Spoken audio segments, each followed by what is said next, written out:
Bonjour les amis, j'espère que vous allez bien, je suis Pascal Trifingui, Lama Kunzang. Pendant la crise de la Covid-19, en 2019, en 2020, en 2021, eh bien, nous avons été plusieurs à vous informer de ce qui se passait. J'avais des informations de Chine, des informations des États-Unis. Je vous ai mis en garde sur l'arrivée d'un virus un peu particulier qui provoquait énormément de morts. Ce virus a atteint d'abord les États-Unis, Fort Detrick, puis la Chine et ensuite le monde entier puisqu'il a été colporté par les militaires qui étaient présents aux Jeux interarmées de Wuhan en octobre 2019. Par la suite, eh bien, certaines personnes ont proposé des médecines classiques, de la médecine moderne. C'est notamment le professeur Raoult. D'autres personnes ont proposé des méthodes naturelles comme l'artémisia. Mais il y a un groupe qui s'est singularisé, qui est venu tout de suite dans les médias pour faire barrage, proposer ses propres méthodes et surtout critiquer les politiques de vaccination. Dans ce groupe, on trouve l'extracteur, on trouve la patinette, on trouve la veilleuse ébréchée de Babel Oued, et on trouve un certain nombre de personnes dont je ne peux pas dire les noms parce qu'ils vous mettent systématiquement au tribunal. Ils sont pour leur liberté d'expression, mais pas celle des autres. Et ces gens-là, quand on gratte, on s'aperçoit qu'ils sont tous des lucifériens. Ils adhèrent tous à une doctrine luciférienne, la doctrine de Rudolf Steiner. J'ai fait beaucoup de vidéos sur l'anthroposophie de Rudolf Steiner. Notamment, je vous ai informé qu'un conspirationniste suisse était directement lié par son grand-père à la création des écoles d'endoctrinement de la secte de Rudolf Steiner, l'anthroposophie, des écoles Waldorf. Et que la promotion, ce personnage faisait la promotion de la toxicomanie et de l'écolo-fascisme, notamment à travers des hymnes lucifériens à connotation écologiste. L'écologisme étant à la mode, toute cette secte steinérienne est arrivée en force en profitant de la crise Covid. Voyons à la suite de quoi il s'agit grâce au travail fait par des internautes vigilants qui sont là pour vous informer que une tradition spirituelle authentique avec des initiations authentiques, ça existe dans le monde entier, mais que depuis la fin du 19e siècle, on a un certain nombre d'impostures, de contre-initiations et de pseudo-religions. René Guénon y a consacré 2 livres, la Société théosophique, histoire d'une pseudo-religion, et l'erreur spirit, pour vous expliquer que ce sont de très dangereuses pseudo-religions, des fausses religions, créées par l'élite luciférienne derrière l'humanisme évolutionniste, socialiste et libéral.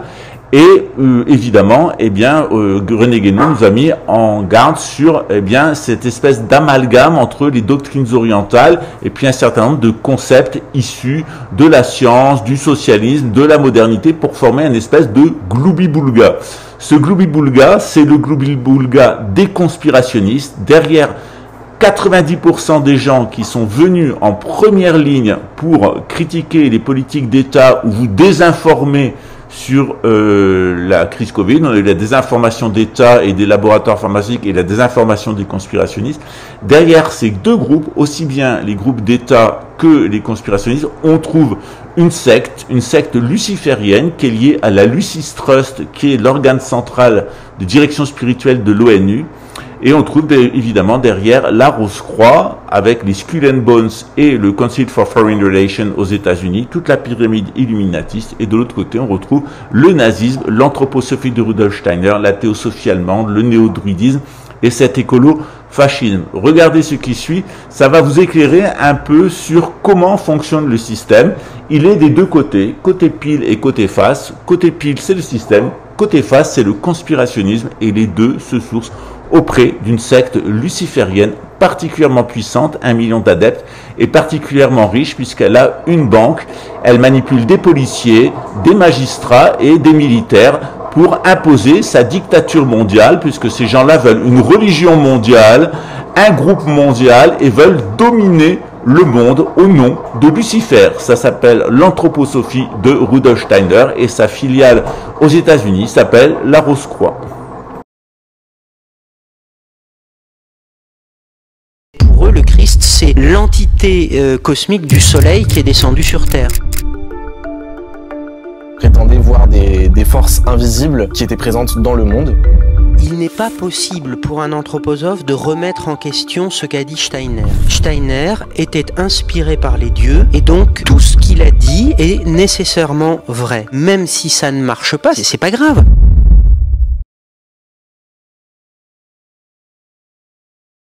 Timothée, Grégoire, Léo, des lanceurs d'alerte qui ont décidé de dénoncer des pratiques abusives infligées au sein d'un mouvement à dérive sectaire. Si leur récit peut sembler similaire à ceux de milliers d'autres de survivants ou investigateurs de sectes, leur affaire n'a rien d'ordinaire. Ce, pour la simple et bonne raison que le mouvement en question est à l'origine d'une marque de cosmétiques dominante du marché de la beauté naturelle, Velleda.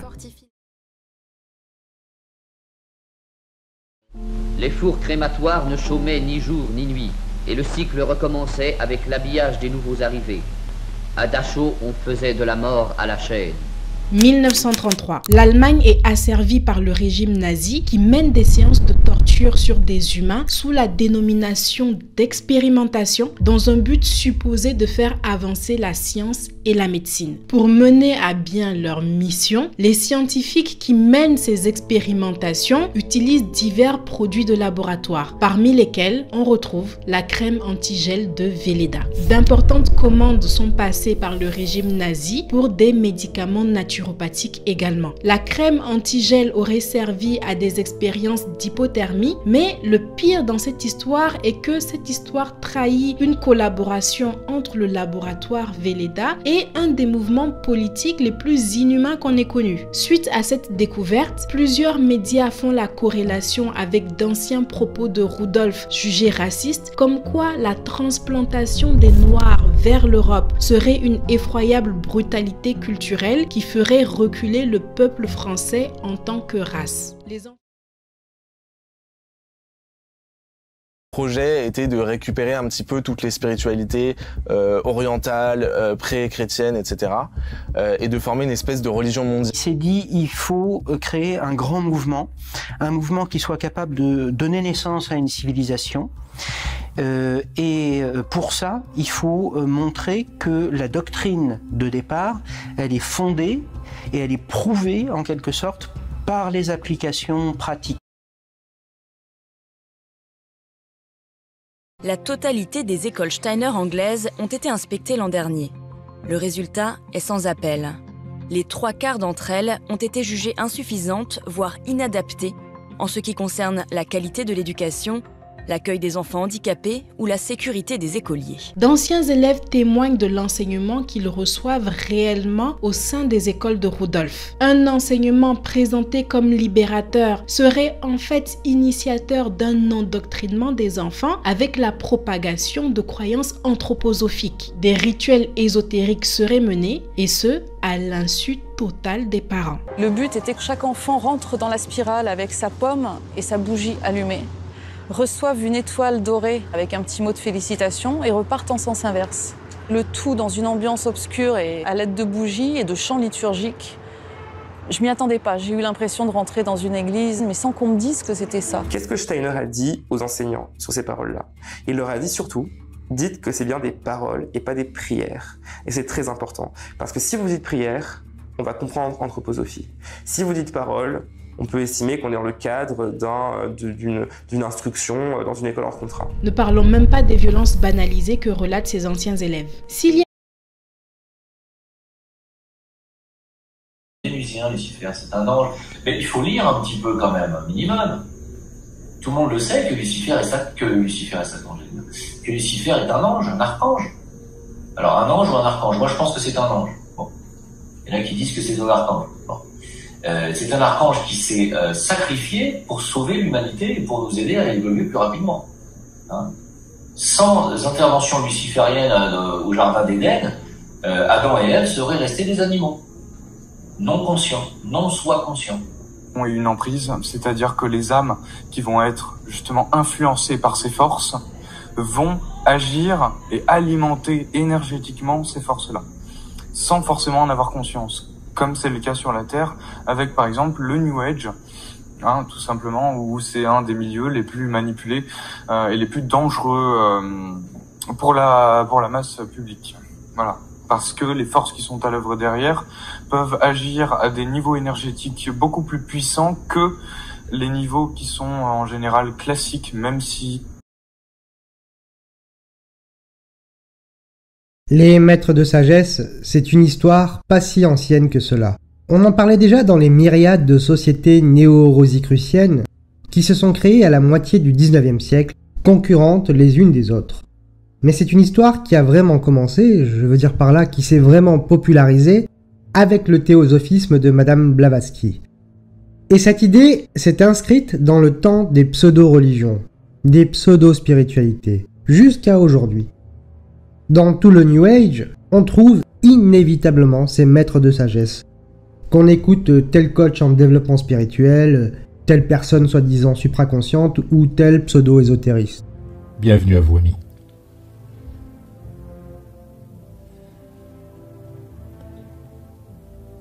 C'est votre frère Moria qui s'exprime ici présentement. L'histoire des maîtres ascensionnés sur le plan le plus large, ce sont des êtres qui se sont incarnés, comme je l'ai dit dans la précédente vidéo, qui se sont incarnés sur Terre, qui ont fait leur vie sur Terre, qui connaissent les épreuves des humains, qui savent ce que c'est que d'être incarné en tant qu'humain, que de vivre dans la matière, et qui ont traversé tout ça de façon plus ou moins avec tout ce qui a pu se passer dans leur vie. Hein. Ils n'ont pas eu forcément des vies angéliques où rien ne s'est passé, de saints, etc. Hein. Il y a eu un peu de tout dans les maîtres ascensionnés. Hola tout le monde, hello everyone, tout le monde, j'espère que vous allez bien. Donc aujourd'hui, vidéo sur les conseils des maîtres ascensionnés pour le mois de juillet. I am your Cthulhu, and I bless you this day. I got inspired to make this video so that I could talk about an important and very relevant prediction that was made by the Ascended Master Cthulhu. Namaste, darlings, namaste, it is me, it is I, it is all of that which is indeed my own very divine self. I am Cthulhu, and it is good to be in this very unique and very wondrous place of connection once more. Bonjour à tous, bienvenue dans cette nouvelle vidéo où je me suis enfin décidée à vous parler des anges, des archanges, des guides, des maîtres ascensionnés, bref, des êtres de lumière qui nous accompagnent. Bonjour, je suis Christelle Lissi de la chaîne Académie de la Nouvelle Conscience. Je vais vous parler aujourd'hui des maîtres ascensionnés. Oula, ça va être un sujet qui va fâcher aussi. Hello, my name is Enrique Renard, and I'm here to share with you something particularly interesting. The Mahapaletas. Mon ami, comme il est bon de te sentir près de moi. Pourquoi m'as-tu fui? Pourquoi t'es-tu dispersé? Pourquoi as-tu eu peur de mon regard? Moi qui te souhaite tant de bien et qui t'aime tellement. Pourquoi t'es-tu cru indigne de moi? J'ai déjà parlé de ces fameux maîtres de sagesse en partie dans ma vidéo sur la société théosophique. Mais je voulais l'écouter comme un sujet à part afin de mettre en évidence l'évolution assez spéciale, pourrait-on dire, de l'acceptation de ces maîtres de sagesse dans la carrière de Rudolf Steiner. Cependant, je vais quand même vous repasser cet extrait où je parle de l'apparition des Mahatmas dans l'escroquerie théosophiste. Cette Madame Blavatsky, on l'a laissée dans notre histoire, on y revient, en 1876, au moment où elle disait « je veux partir en Inde ». Et ce départ aura lieu le 18 novembre 1878. Et la véritable raison de ce départ, c'est qu'elle était complètement grillée en Europe, aux Amériques et au nord de l'Afrique. Fin de l'extrait. Donc je résume en quelques mots, ces Mahatmas sont apparus après coup dans l'histoire de la société théosophique, ils sont indispensables dans la manipulation car les initiés de cette société théosophique, s'ils doivent être initiés, devaient forcément avoir des maîtres. Ces maîtres correspondaient sous forme de lettres précipitées, soi-disant, sauf qu'on sait qu'elles étaient écrites par Madame Blavatsky et un de ses associés. Madame Blavatsky avait aussi des discussions d'ordre télépathique, avec Cthulhu, Moria et autres Jawalkul.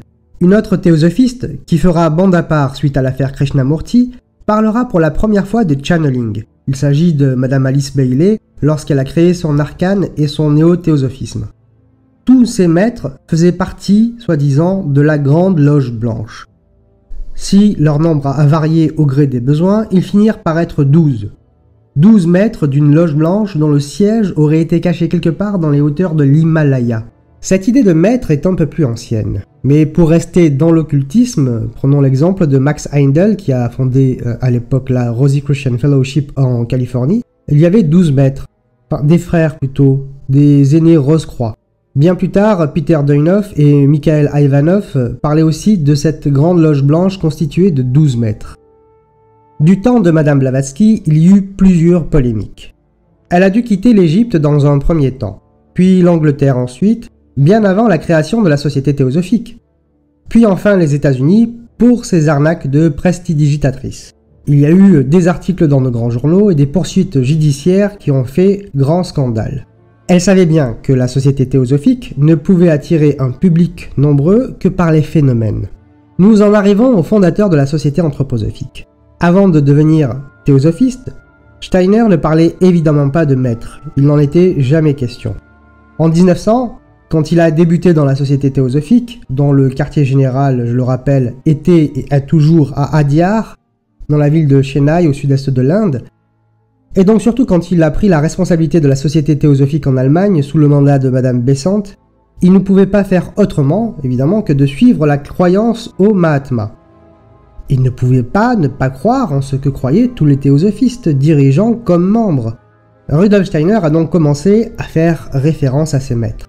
En public, Steiner était discret, mais au sein de la section ésotérique de la Société théosophique en Allemagne, dont il eut rapidement la charge, ainsi que dans sa loge maçonnique Mystica Aeterna de Rite Mentis Misraïm, il commençait régulièrement ses exposés en disant « Les maîtres m'ont chargé de vous communiquer ce qui suit ». Plus tard, il a mis de côté les maîtres orientaux de la société théosophique, les Mahatmas, et a affirmé que dès lors, il était guidé uniquement par Christian Rosecroix et Maître Jésus. Il a surtout affirmé qu'il avait l'exclusivité de cette initiation. Il est certain qu'au début, il fallait caresser dans le sens du poil les dirigeants de la société théosophique, mais au fur et à mesure que la relation entre Steiner et ses dirigeants, Annie Besant et Leadbeater, se dégradait, jusqu'à la scission suite à l'affaire Krishnamurti, Steiner opéra un revirement et expliqua tranquillement, sans état d'âme, que désormais, il avait pour obligation de diriger une école occidentale sous l'obédience des maîtres chrétiens Jésus et Christian Rosenkreuz, tandis qu'Annie Besant conduirait l'école orientale sous la guidance des Mahatmas. C'est assez amusant car à ses débuts, Rudolf Steiner se présente comme un simple porte-parole des maîtres. Il n'est jamais question d'investigation spirituelle comme il s'en fera par la suite le parangon. Dans un compte rendu d'une réunion au sein de la pseudo-école ésotérique de Rudolf Steiner, en 1904, il est noté ceci. Rudolf Steiner commence par réciter une prière, puis il indique qu'à travers lui parlent les maîtres, qu'il n'est que le moyen d'exprimer les pensées des maîtres. Maître Moria indique le but du développement humain, c'est lui qui conduit l'humanité vers son but. Maître Kuthumi est celui qui nous montre les chemins qui conduisent au but. Dans un autre compte rendu de réunion, il dit ceci. Les Mahatmas auront quelque chose à nous dire aujourd'hui. Voici la parole du maître Moria. Ou encore, les maîtres peuvent être considérés par nous comme un idéal. Ils ont atteint ce que nous devons encore atteindre. Nous pouvons par conséquent nous enquérir auprès d'eux quant à notre évolution. Là, on est en 1904. En 1905, Rudolf Steiner va petit à petit se glisser dans la peau du grand maître de l'ordre Rosecroix, sous l'influence, sans aucun doute pour ma part, de Franz Hartmann. En octobre 1905, il dit ceci, « Évocation des maîtres, Maître Moria indique la parole suivante, « Homme, sache que tout ce qui est autour de toi l'est à cause de toi, et que tu es là pour les dieux. » Un mois après, en novembre 1905, les 4 maîtres ont fondé le Rosicrucisme afin de conduire l'humanité vers la connaissance de la moralité et d'en révéler les lois. Ceci afin qu'une armée se forme parmi les humains engagés consciemment dans le travail. À nouveau, un mois après, en décembre 1905. Puis, Rudolf Steiner évoqua la dernière incarnation du maître Kuthumi et sa fréquentation des universités pour être en mesure d'interpréter les hautes sagesses en d'autres langues et selon l'esprit moderne. Cette incarnation ne se fit toutefois pas en une seule personnalité bien distincte, mais sa force agissait tantôt ici, tantôt là. 2 jours après. Concernant les doutes sur la fréquentation des universités par le maître Kuthumi, il est dit que ce lui fut nécessaire pour acquérir des notions européennes. De même, il lui fut nécessaire d'apprendre le chinois pour porter son enseignement en Chine. Une douzaine de jours plus tard, après la Noël 1905. Aujourd'hui, il, comprendre Rudolf Steiner, désira nous communiquer 2 choses concernant les prescriptions et les mantrames qui sont donnés aux disciples par le sublime maître Moria. 3 mois plus tard, en mars 1906, Saint-Germain enseigne aujourd'hui la théosophie de manière à satisfaire les exigences de l'Européen cultivé. Il est en ce moment le plus grand maître. Annie Besant a sous sa conduite l'école orientale. Tiens, le comte de Saint-Germain apparaît. Ça c'est nouveau ça. 3 mois plus tard, en juin 1906, le glissement s'accélère. En introduction, voici les 4 maîtres qui agissent au sein de notre mouvement. Maître Moria, force. Maître Koutoumi, sagesse. Maître Saint-Germain, on recourt à lui pour les difficultés de la vie quotidienne. Maître Jésus, il s'adresse à l'intimité de l'être humain. Nous sommes en octobre 1906 et Rudolf Steiner commence à se justifier, quand même très maladroitement et par un syncrétisme des plus gloubi-goulbesques. Jésus était un disciple du 3e degré. Lorsqu'il fut âgé de 30 ans, il arriva ce qui suit. Jésus quitta ses corps purs et nobles, les corps physiques, éthériques, astrales, et le Christ en prit possession. Jésus, lui, se retira sur le plan astral, où il resta uni à ses frères de la Loge Blanche et y acquit lui-même la maîtrise. Moria, son vrai nom est communiqué uniquement aux disciples très avancés, fortifie la volonté. Koutoumi est le maître véritable de la vérité. Jésus, le guide de son église, agit particulièrement au niveau du cœur. Nous pouvons les appeler quand nous avons besoin d'eux. À ce moment-là, c'est à se demander comment ses disciples pouvaient continuer à suivre Rudolf Steiner et ses nouveautés incohérentes. Étaient-ils hypnotisés? Faisaient-ils partie de la farce? Étaient-ils des imbéciles? Avaient-ils juste besoin de fables pour réenchanter leur monde? 1 an plus tard, en juin 1907, sentant qu'il va un peu trop vite, mais sans jamais renoncer à ce glissement, il rectifie. Mais en vérité, il se positionne clairement et coupe le cordon ombilical avec la Société théosophique sous le prétexte des maîtres. Mais que personne, cependant, n'aille penser que les maîtres de l'Orient et de l'Occident s'opposent. Les maîtres vivent toujours en harmonie entre eux. Cependant, de profonds changements sont intervenus récemment concernant les écoles ésotériques et occidentales. Jusqu'à maintenant, les écoles étaient toutes réunies sous la conduite de grands maîtres communs, mais l'école occidentale s'est rendue indépendante, si bien qu'il existe maintenant 2 écoles qui revendiquent la même position, celle de l'Orient et celle de l'Occident, formant ainsi 2 petits cercles au lieu d'un seul plus grand. L'école ésotérique orientale est conduite par Madame Annie Besant, et ceux qui penchent plutôt vers son enseignement ne peuvent rester plus longtemps dans notre école. À la tête de notre école occidentale se trouvent 2 maîtres, Maître Jésus et Maître Christian Rose-Croix. Ce qu'il faut comprendre bien sûr ici, c'est que Rudolf Steiner dit « c'est Besant ou moi ». Il va falloir choisir. Cependant, il faut continuer à se cacher derrière l'opposition des maîtres pour duper les faibles d'esprit et les opportunistes sentant le bon coup venir. En 1913, la Société anthroposophique est créée. En 1916, Rudolf Steiner se lâche, et en réponse à la société concurrente qui l'attaque par des inventions, il répond coup par coup par des inventions à son tour. Mais bien d'autres personnalités s'emparèrent d'elle, c'est-à-dire d'Helena Blavatsky, et elle tomba sous d'autres influences. Et à la place de celui qui était son guide et qui voulait guider vers la spiritualité de l'Europe du centre, apparut plus tard, portant le masque du guide de ses débuts, l'individualité nommée Koutoumi, mais qui n'était au dire des occultistes ayant un véritable savoir, rien d'autre qu'un homme à la solde de la Russie, et qui voulait consciemment fondre ensemble ce que pouvaient procéder des facultés psychiques de Blavatsky et l'occultisme anglo-saxon. On a directement affaire à la collusion d'une individualité originelle, bien des gens l'appellent maître, on peut l'appeler comme on veut, et plus tard d'un escroc, d'un charlatan qui avait pris le masque de la première et avait reçu de l'Europe de l'Est la tâche que je viens d'indiquer. Édifiant. Et j'ai une petite pensée pour les disciples qui sont là depuis le début de l'aventure avec Rudolf Steiner et qui continuent à le suivre. Mais qu'est-ce qu'il se passe dans leur tête pour qu'ils restent anthroposophes? Ce qui est drôle et fascinant à la fois, c'est que Steiner utilise les mêmes mystifications que Madame Blavatsky. C'est vrai qu'il la copie dans ses pratiques et ses textes, et prétend s'adresser aux théosophes au nom des fameux Mahatmas au départ issus de la fantaisie imaginative de Blavatsky. Et il reprend sans complexe, avec un sacré culot, toutes les conceptions délirantes, incohérentes et fausses des textes de celle-ci, et notamment, et surtout, dans la doctrine secrète pour cuisiner sa propre doctrine. En 1907, dans un document ayant pour titre le manuscrit de Bach, écrit pour séduire la plus grande girouette de l'occultisme, Édouard Schuré, Steiner parle d'un villageois mystique, un ramasseur de simples, comme il se plaisait à l'appeler, qui faisait cueillette pour le bénéfice des pharmaciens viennois. Il aurait eu pour nom Félix Koguski, né en 1833 et mort en 1909.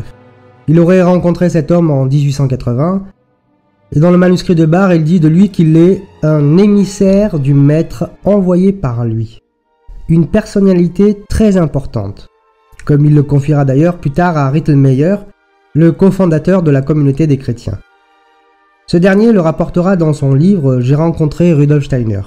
Il lui expliquera notamment comment celui-ci l'aurait initié et l'aurait formé à la perception occultiste. Dans le manuscrit de Barr, Steiner écrit ceci à propos de Kogusky. Pleinement initié au secret de l'efficacité de toutes les plantes et de leur rapport avec le cosmos et la nature humaine. Le commerce avec les esprits de la nature était pour lui tout naturel, et il en parlait sans enthousiasme, ce qui précisément n'éveillait que plus d'enthousiasme. Pouvait-il parler de ce Kogusky envoyé par un maître pour l'initier à l'occultisme lorsqu'il prit des responsabilités à la société théosophique? Certainement pas. Les Mahatmas sont les maîtres sans condition. Mais est-ce que Félix Kogusky, comme les Mahatmas, n'a pas été inventé? C'est une autre question à laquelle je tenterai de répondre une autre fois. Ceci étant dit, Rudolf Steiner, lorsqu'il rencontra supposément Félix Kogusky, avait 19 ans, étudiait la science et la philosophie de l'époque. Est-ce qu'un esprit de formation rationnelle pouvait se laisser attirer par ce genre de maître? Peut-être que oui, si Kogusky a existé, ou peut-être que non. Des esprits scientifiques et rationnels à cette époque, ils furent nombreux à participer aux divers néo-spiritualismes. Et pourquoi pas le jeune Steiner? Mais enfin, ce Kogusky tombe à pic lorsque Rudolf Steiner en parle pour la première fois en 1907 et qu'il commence à poser ses pions alors qu'il est membre de la Société théosophique, je le rappelle, depuis 1900. 7 ans donc avant d'en parler. C'est curieux. Quand le torchon a commencé à brûler entre Rudolf Steiner et Annie Besant, cette dernière l'attaqua de manière virulente, en le traitant de jésuite. Dans le monde de l'occultisme de ce début du XXe siècle, c'était la pire insulte que l'on pouvait faire à quelqu'un. J'ai déjà expliqué dans ma vidéo sur le théosophisme d'où provient ce délire, puisque c'est comme cela qu'il doit être qualifié, sur les jésuites. Pour les platistes, si aujourd'hui nous considérons presque tous que la Terre est un globe, c'est la faute des jésuites. Suite à ces attaques, qui ont, il faut le dire, décontenancé quelque peu Steiner, celui-ci se mit à travailler sur une esquisse d'autobiographie. Steiner, étrangement, n'y fait aucune référence au maître. Mahatma, Rose-Croix, Kogusky, non. Seulement à sa clairvoyance et ses facultés propres d'investigation dans le monde suprasensible depuis son enfance. Un don des dieux qu'il a transposé en méthode. Dans son autobiographie datant de 1923, c'est le titre de son ouvrage, il ne fait plus référence à aucun maître, aucun qui ne l'ait initié dans l'occultisme.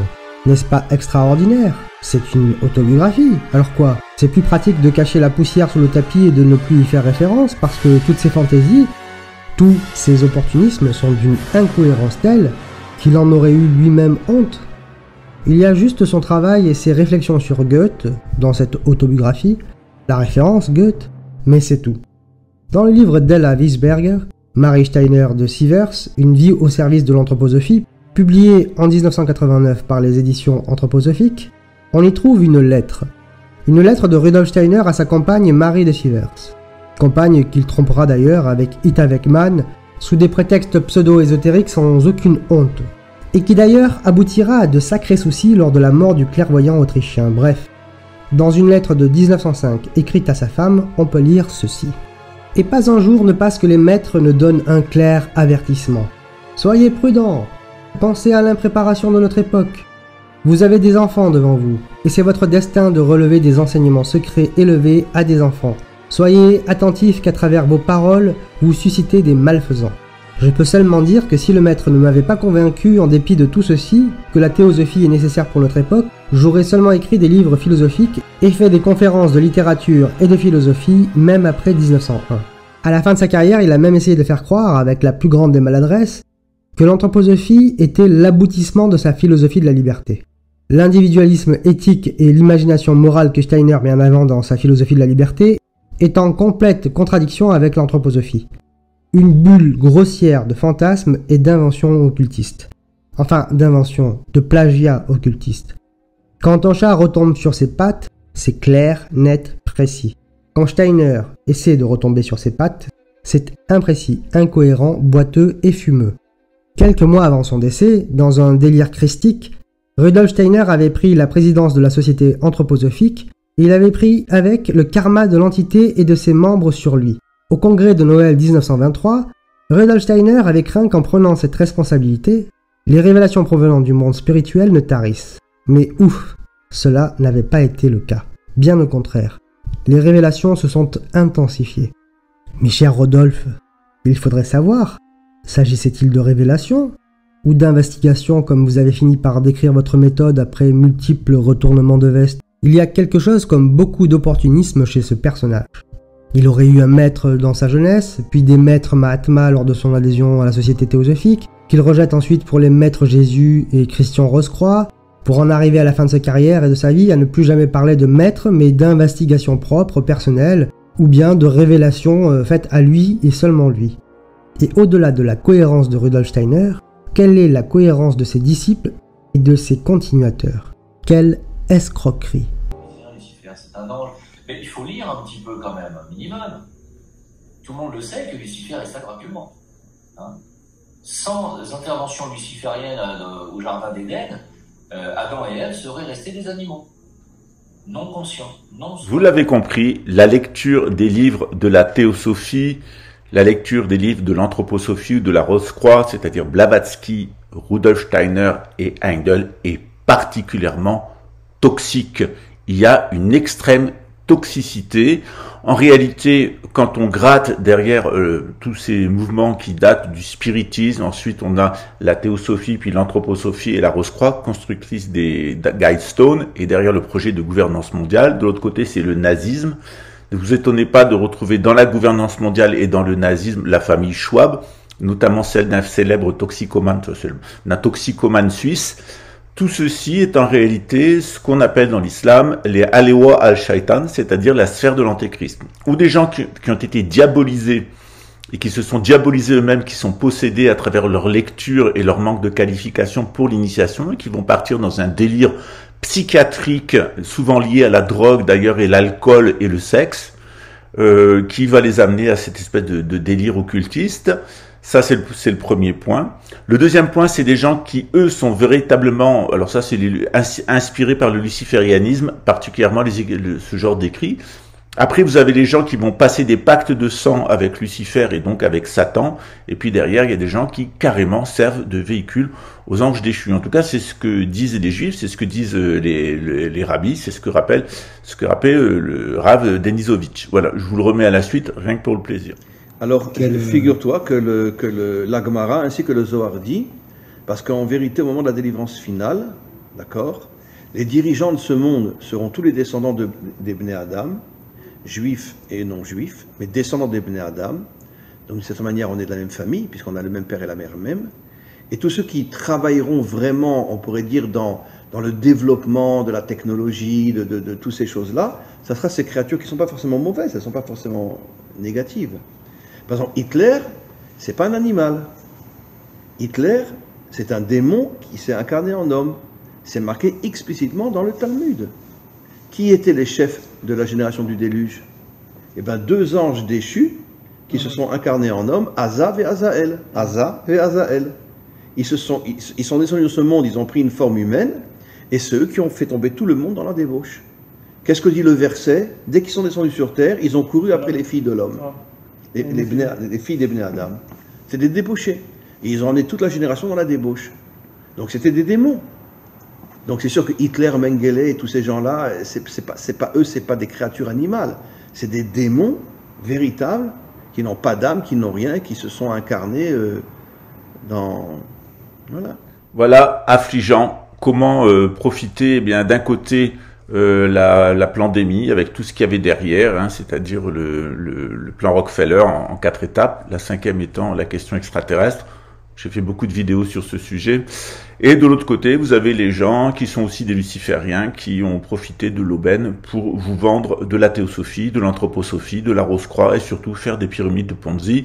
C'est des centaines de milliers d'euros, voire des millions d'euros de donations. Rien que la sphère de QAnon, c'est environ 80 millions d'euros de fonds de donations dans le monde. Ça a été particulièrement lucratif pour les lucifériens et pas seulement les laboratoires pharmaceutiques. Voilà. Je vous souhaite une bonne journée, une bonne suite, un bon ramadan pour les musulmans. Ça commence maintenant. Ciao.